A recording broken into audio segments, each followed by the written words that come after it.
So I asked you to, because the people behind the papers process is supposed to be not so much about the content of your work, but more about how you got to where you are, sort of in the space around the kinds of work you do, and then the story, the sort of facts about the work you do that don't make it onto the actual paper. And when I asked you to send me an example of the kind of thing that's representative of where you are, your favorite article, the article you'd like to have as a basis of this, you sent me this article which was published in the Nordic Journal of Feminist and Gender Research, and the title, for those of you who want to know, is Sexuality as Constitutive of Whiteness in South Africa. Now, I want to satisfy my own curiosity first. Why a Nordic journal? Why did you submit? What's the story behind submitting to a Scandinavian journal? I bribed them. Yes. No, I have done some work with the Nordic feminists since about 2002, so 2001, 2002. That's part of the story. I participated in a number of gatherings with that group of feminists. That group is interesting for one reason, which is the follow-up answer to that.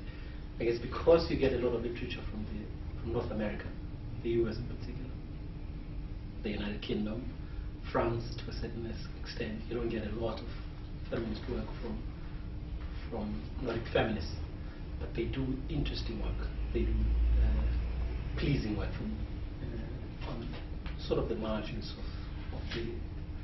of Europe, and that's why I tend to follow what they do. The second reason for that group is because they're also interested in one sense it's the colonialist things, but another is they're interested in Africa for all kinds of reasons, you know. So it was an easy article to sell to this journal. In other words, they were. Yeah, it was. They would know some of the things that have influenced me to come to that. Yeah. You say Nordic feminists, technically you mean Viking women, don't you? Viking women, yeah. I didn't say this. Knew I'd get you with that.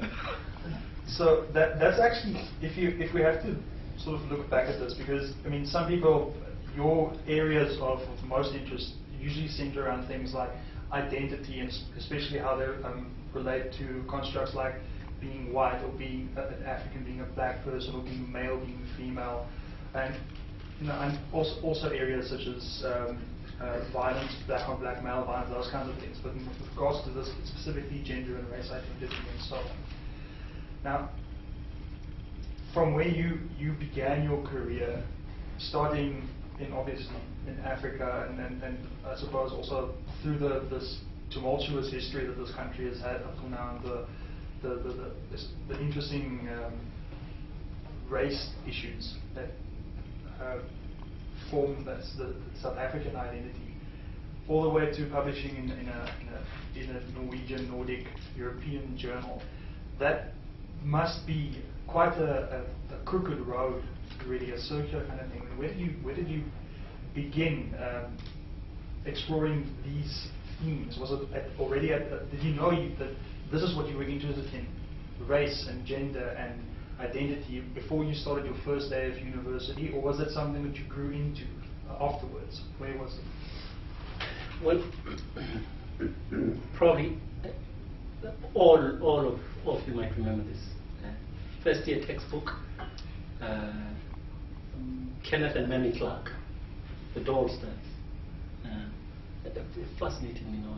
So racial preferences, first year grabbed me, and that is a singular moment where probably I said, I need to do this. I need to do more. But first, it's just to replicate studies in South Africa. I know that there's some studies being done again currently. Some of them are problematic, but some are expanding that work. So that got me thinking about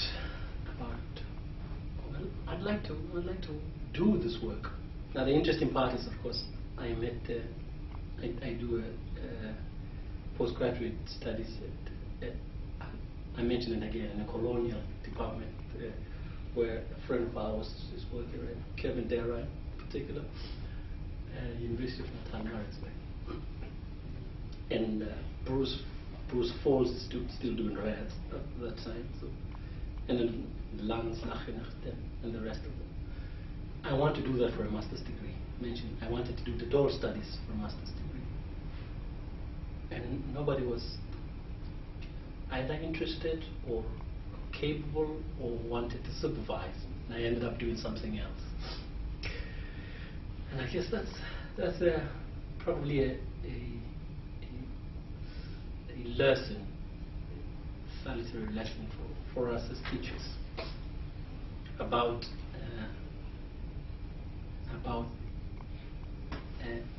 adding or increasing this crooked road, because I probably wouldn't gotten to some place before now. So I had to spend a few years doing work on epilepsy, which is, it's important work, but it's not something that I'm interested in as much as race. But probably also it made me redouble my passion for work around race, identity. So when I get to do doctoral work, I say, well, I'm actually not only interested in race. I'm interested in the complexities that go into race formation, racial identity formation. One of them would be sexuality. I'm interested in how sexuality, clearly you can see where this is heading. Sexuality interpenetrates racialization. So the doctoral work is titled The Sexualization of Apartheid. And part of that is just doing a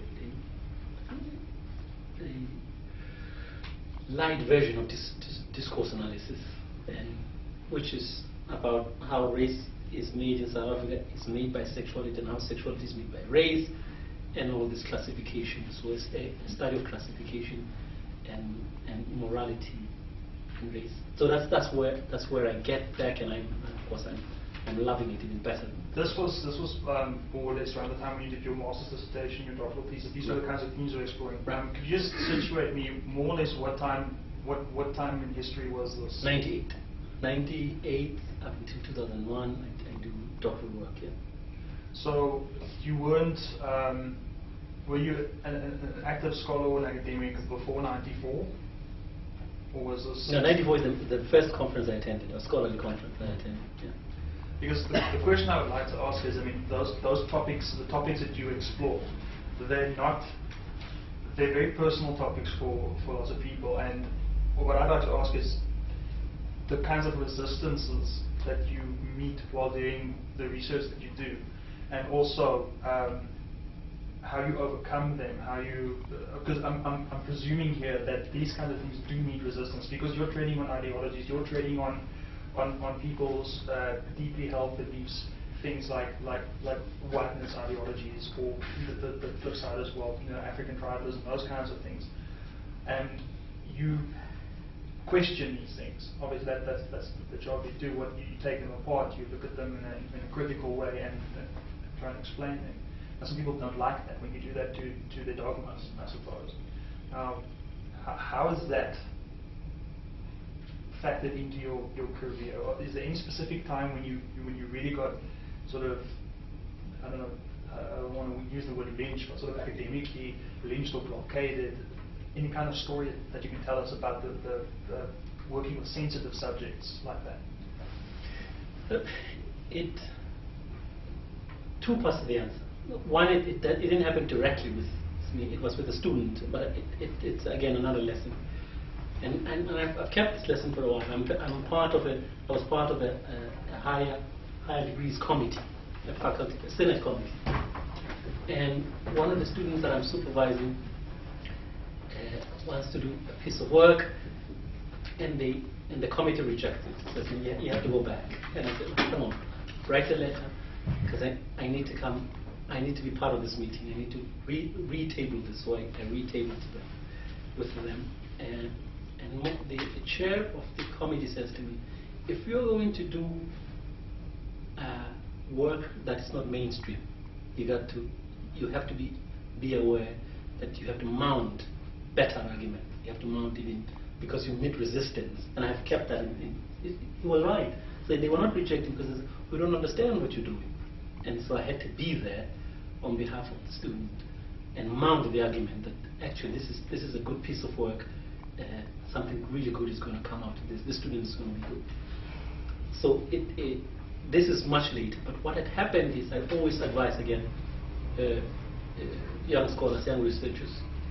I tend to meet.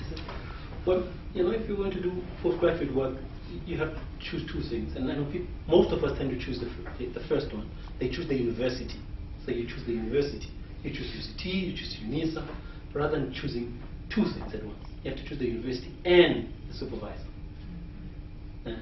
That's important. Sometimes the supervisor is not at the university that you want, so you have to then you have to decide which one you want to go. You want to go with the supervisor, whose work you already read, you want to follow, or you want to go to the university because it's Harvard, it's UCT or it's UNISA. And so in my case, the person I ended up with promoting my doctoral work in particular, which I had much fun with, is now, I guess, a friend, because they were doing feminist work. They had written about queer theory. They had written about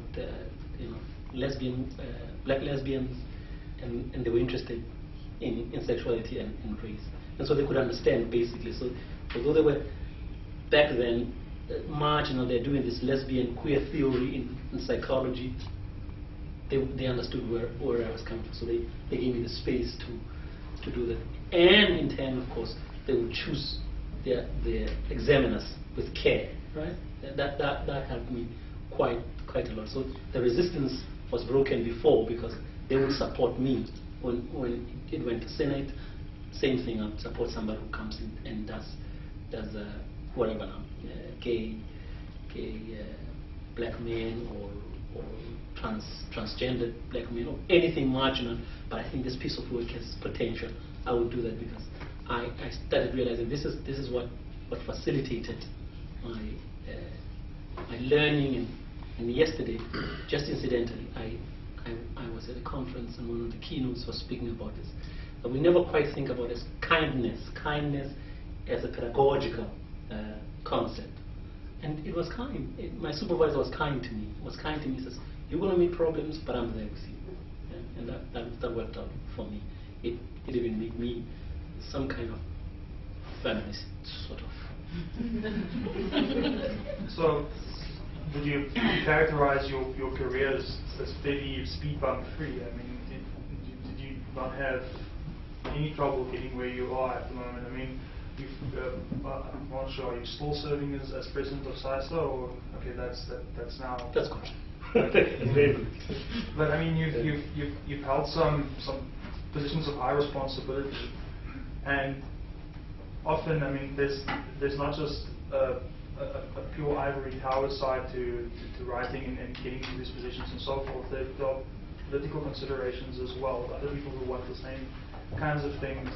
They want to be where you are, or they don't want your school of thought to